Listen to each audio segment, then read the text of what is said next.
I'm about to pull back the curtain on how I scaled my marketing agency to $2.8 million in revenue. And I'm going to be sharing everything from our team structure to how we hire talent to the service, the niche that we chose, how do we get clients, how do we do sales calls, onboarding, how do we structure the team internally, the tech stack we use, the finance structure we use, and more. And throughout this video, I'm going to be sharing exactly what I would do for each of these stages today if I wanted to build a multi-million-dollar marketing agency. Let's get into it. So first of all, how did I get to where I am right now, building a $2.8 million marketing agency? Well, I actually got started 10 years ago when I was 16. This is me, 16-year-old me, in my parents' house, in my bedroom, recording videos. And I kind of fell into the whole Facebook ads, social media marketing agency thing. I saw videos of Tai Lopez and I got very, very excited. And I was freelancing for a few years after that.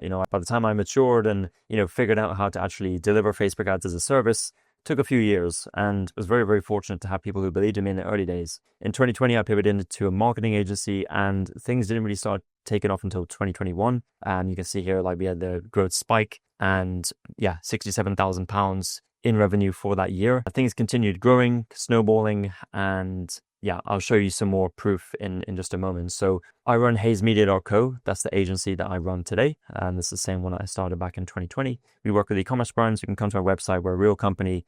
We work with some great brands. We have an amazing team. We have great case studies, testimonials. You get the idea. A fully remote team of 19 people. We have two main departments for two main services that we offer. Here are just some images of us on our team trips that we do every single year. 19 people, all fully remote across many different countries, many different time zones. So here's the proof. 2021, at our peak, we were doing £12,000 a month. We did £67,000 for the year. 2022, we hit a peak of £16,000 per month. We did £86,000 for the year. So 2022, I moved to Dubai. 2023, you can see here the currency is in dirhams, which is what we use out here in Dubai. And we hit a peak of 53K per month.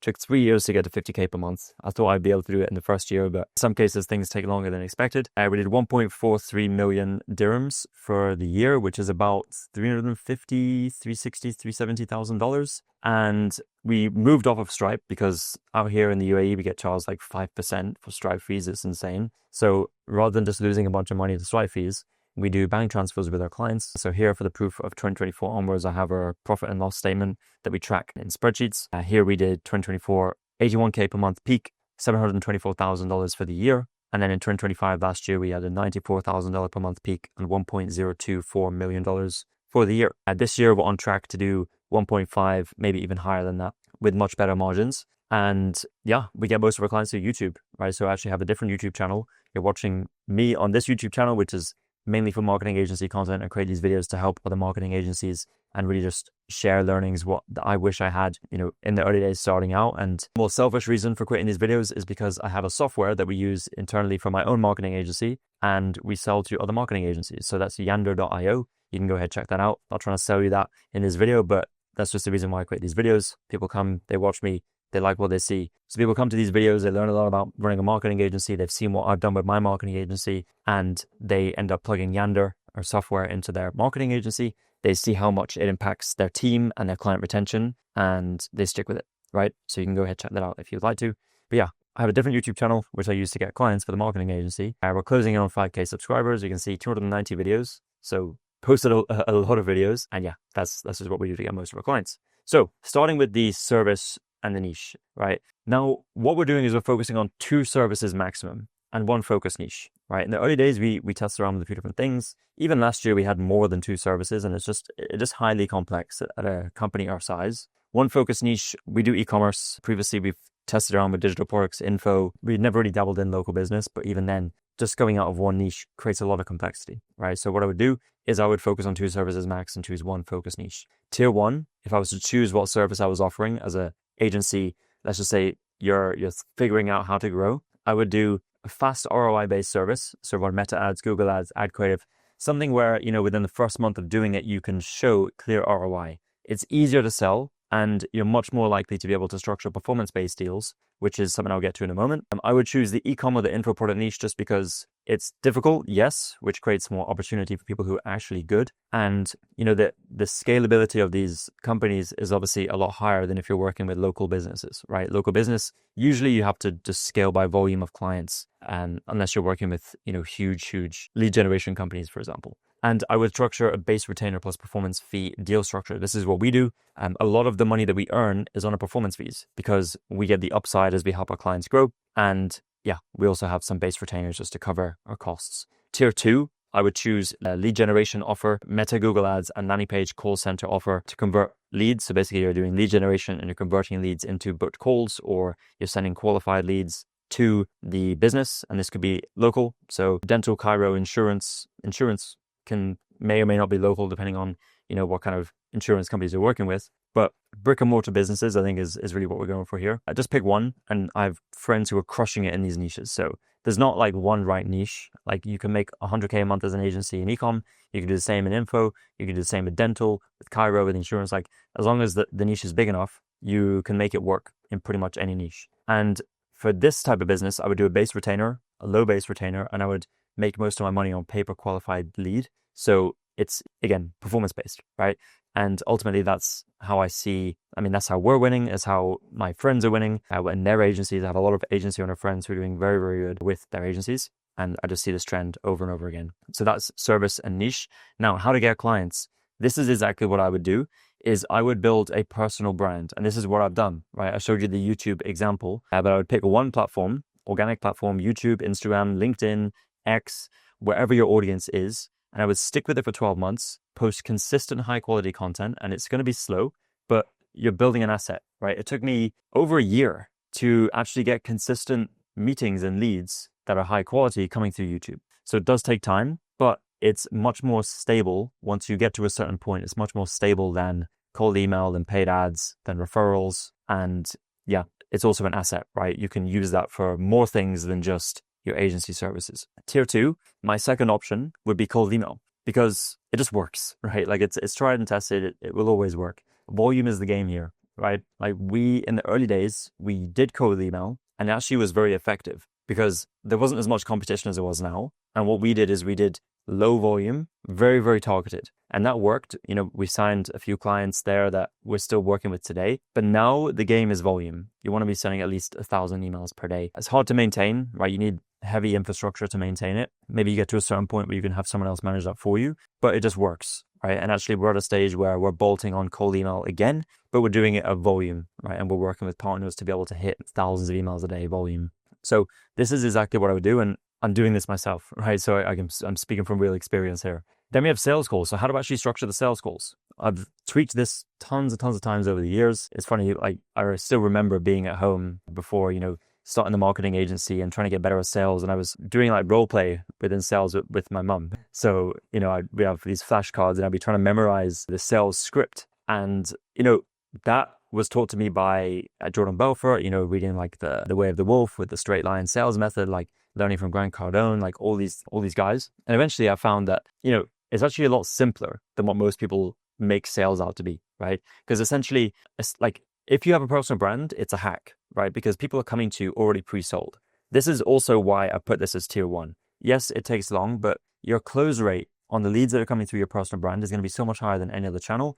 Maybe the only channel that could beat that out is referrals, right? Because they're warm leads. But your personal brand is also warm leads. So that's another reason why. And likely with personal brand, you're going to be able to attract much bigger companies than you would be able to get through paid ads or cold email, right? That's just what I've found as well. You have authority. Okay, so you're able to attract bigger players. And as a result, you get better clients, better case studies. It's an upward spiral as opposed to a downward spiral with, bad clients, bad case studies, etc. Right? Or bad case studies, no case studies. But yeah, getting back to sales calls, this is exactly how I structure it. And I've had hundreds, maybe approaching 1,000 sales calls over the years. And over the years, I've had hundreds and hundreds of sales calls. So I've refined this with real data, right? And we have a pretty good close rate. If we get someone on a call, usually we're closing 1 in 3 if they're qualified.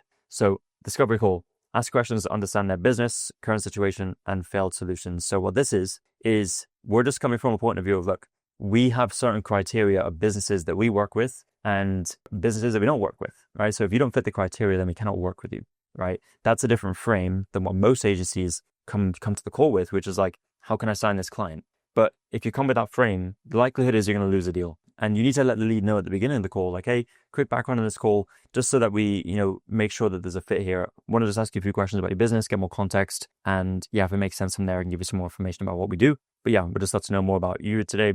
And yeah, does that sound good? And that's really how I start all my calls. Frames it as like, hey, this is not a sales call. It's just like, we just want to see if we can actually help. Your goal is to see if they're qualified to work with you, as I mentioned. And if they're qualified, you get access to the platforms, right? So if you're doing email marketing as Klaviyo or whatever they're using, if you're doing Meta ads, you get access to their Meta ads. If you're doing Google ads, it's Google ads. If you're doing SEO, maybe you want to look at Google Analytics or something else. You just get access to a certain area that you need to do your due diligence to see if you can actually help this company, right? Maybe you're offering a service where that's not required, like web design, which, is, you probably don't need to be looking at their numbers or anything to do that, but maybe I'm wrong. But what we do is we get access to the platforms because we really need to see the data, right? But also it gives us a second bit of ammunition for call 2, right? We always do a 2-call close. And on the second call, the hard work is done before the call even starts. And what this means is that between call 1 and call 2, we are doing the audit. We're finding out opportunities, right? Where are the gaps? Where are they leaving money on the table? And we put together a deck of all those opportunities and we present that to them. And from there, we seamlessly pivot from the value that we're delivering to them on the call to, hey, by the way, we can do all this for you. And rather than, hiring an in-house team or doing this yourself, we do this, done for you. You don't have to think about it, don't have to worry about it. You just scale effortlessly. And here's the price. It's a fraction of what you'd pay for, hiring all these people individually. Here are the next steps. And it's more of an assumptive close. Like, they want to work with us, right? That's the assumption. And it's more just like, we did our due diligence. We think we can help you. This is the price. Let's move forward. And usually that works extremely well. And yeah, it's just something that I found also works well for my personality. You might want to tweak things to, the way that you like to handle conversations, but that's just really what it is. Okay, it's just a conversation. So this is the way we structure it.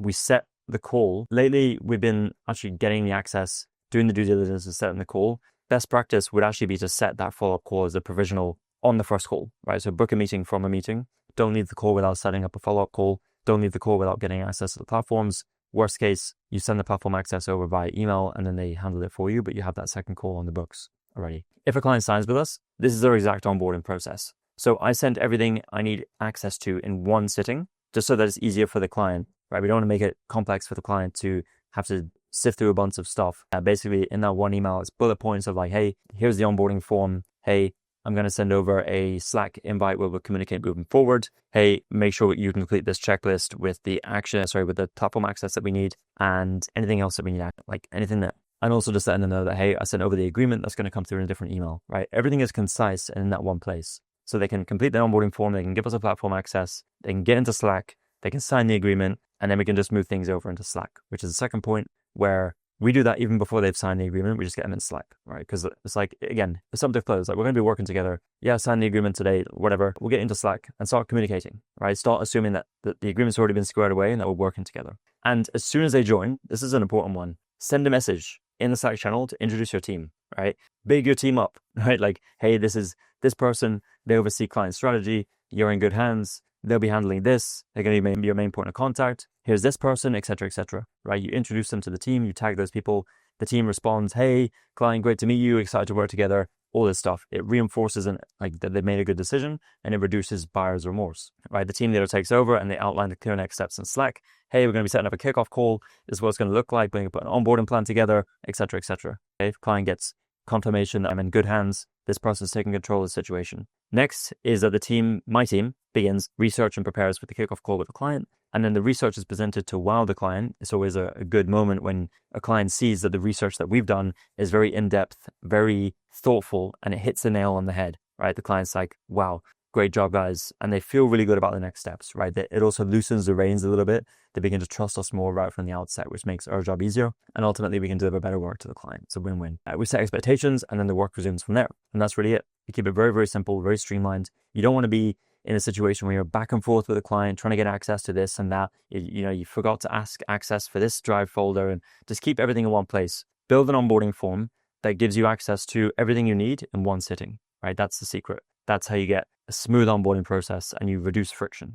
So let's talk about team structure and delivery. So the first point that I want to make here is that you should be hiring from countries within South America, South Africa, Eastern Europe, Indonesia, and Philippines. Why? Because yes, it's more cost effective to hire from there and you will have better margins as a company, but you can find great talent. You can find talent just as good in these countries as you would in your home country. So if you can do that and the English level is good and they're presentable and they're responsible and you pay them less than you would someone from the US or the UK, then why would you not make that decision?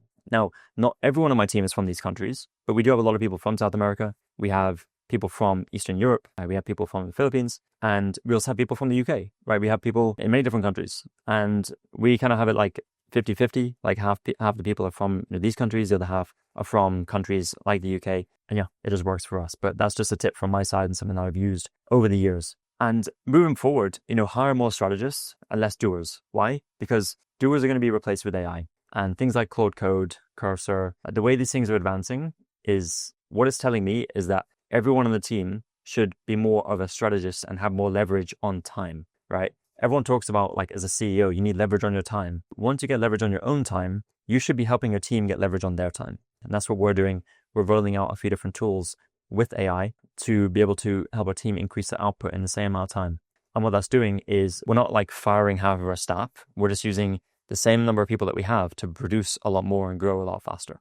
The final tip with team is really to incentivize them with competitive salary and bonus structure tied to client performance. We do this for our full-time team members, where we just align our incentives as a company and where we're going aligned exactly with their incentives, right? And what that does is it just aligns incentives, right? If you want a specific outcome, you need to incentivize that. Yes, you can do it solely with base salary, but I think over time, you do need to continue to incentivize growth tied to client performance. So you tie it back to what you want and ultimately what you want for our clients. That's the key. So within my company, we have two departments because we have two main services. One service is meta ads, ad creatives, and then the second department is email, SMS, more retention marketing. So what we do is we have a head for each department, right? So one that leads the performance department, one that leads the retention department. They report to me as a CEO, and then under each head are the individuals that execute the client work. And we just found that this works best because for me to oversee all of the clients, the team members, and just to make sure that everything is done, keep a pulse on everything, like it's just too much. So I have heads of departments that report to me. Again, these guys oversee operations, they introduce systems and everything else. My focus is on getting clients. Now, where to actually find these employees, right? So talking about specifically from these countries, and even like other countries, like this stuff works for any country, right? But if you want to hire from these countries, like a lot of people ask me, how did you find your team in Colombia? How did you find team players in Brazil? How do you find people in Indonesia, Philippines? I'm going to share what those methods are right now. So you can run meta ads, right? And we ran an ad. We got very, very cheap cost per submit application, right? We're getting like 60, 70 cents, right? This is in dirhams. So yeah, divide by 3.67 to get US dollars. So yeah, very, very cheap applications. And we actually hired through this pool of applicants. Now, we didn't spend a lot of money, or as you can see, it's like $150 or something, but we were able to hire from that talent pool. So that's a great thing to do, right? Send them to a simple page, landing page, which is an application form, and then you qualify applications from there. Other ones that have been very successful for us, Upwork, Contra.com, Behance, Dribbble. Contra, Behance, Dribbble is more for design. Also, if you're looking for like UX, UI, graphic designers, all this stuff, these three platforms are great for that. LinkedIn has also been very, very good. Not so much LinkedIn ads, but just reaching out to people on LinkedIn. Yeah, that's been a very, very successful platform for us. So how does the process of getting applicants to then hiring someone actually work? So we get the applications. From those, the ones that are qualified, we have an interview with them. From those that do well in the interview, we set them a task. From the ones that do well on the task, usually we hire one. Sometimes we've ended up hiring two people. They go into a trial, which is usually 1 month long. Sometimes it's 2 months, depending on the seniority of the position. And if they do well in the trial, they will proceed into a full-time or contractor role. So a multi-step process, and that just makes sure that we hire the best people and that we reduce the likelihood of us making a wrong decision when it comes to hiring. If anyone trips up at any point before they get to the full-time or contractor role, then they do not make it to the full-time or contractor role.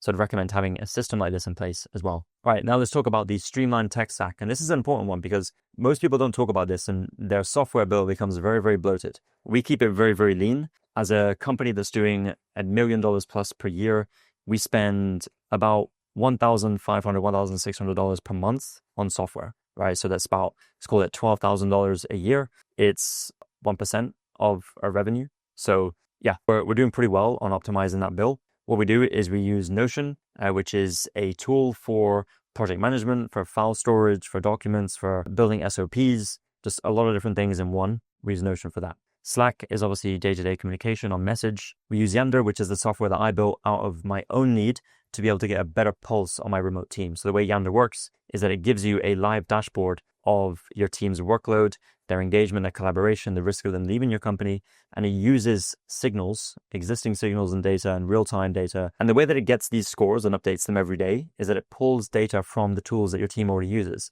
like Slack, like emails, like Notion, ClickUp Monday, Zoom, Google Meet, and it's only areas that I have access to, right? If I plug this into my agency, which we're using, it's only the things that I can already see with my own eyes, right? I can actually go to the Slack thread and see what's happening, right? It's no weird surveillance or spying stuff.